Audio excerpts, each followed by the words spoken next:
South ఇండియాలోనే అతి తక్కువ ధరలకే రత్నాలందించే ఏకైక సంస్థ 6JVR. నియోజకవర్గంలో మనకు పేరుకు 5 సంవత్సరాలు అయినప్పటికీ కూడా నికరంగా మనం పరిపాలన చేసింది 3 సంవత్సరాలు మాత్రమే. మీరే ఆలోచించండి. 2 సంవత్సరాలు మనకు కోవిడ్తో బాగా ఇబ్బంది పడ్డాం. అందరం దేశం ప్రపంచం అంతా ఇబ్బంది పడింది, రాష్ట్రం మనం ఇబ్బంది పడ్డాం. మనకు నికరంగా పరిపాలన చేసింది మనం 3 సంవత్సరాలు.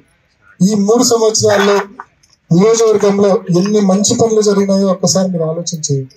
దాదాపు 2014 నుంచి 19 వరకు చంద్రబాబు నాయుడు గారి ప్రభుత్వంలో బద్వేల్ మున్సిపాలిటీలో 13th finance, 14th finance, general grant funds తప్ప రాష్ట్ర ప్రభుత్వం నుంచి కనీసం ₹1 కూడా బద్వేల్కి వచ్చిన దాఖలాలు లేవు.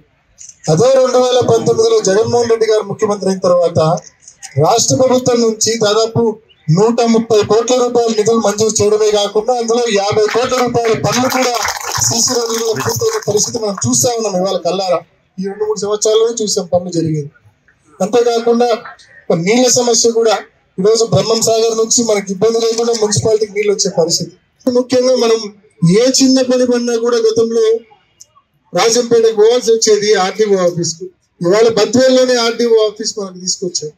మరి ఇన్ని మంచి కార్యక్రమాలు, దగ్గరలోనే ఒక ఇండస్ట్రియల్ కారిడార్ పెట్టి అందులో సెంచరీ ప్లై పరిశ్రమ ఇప్పటికి 1000 మంది పనిచేస్తున్నారు.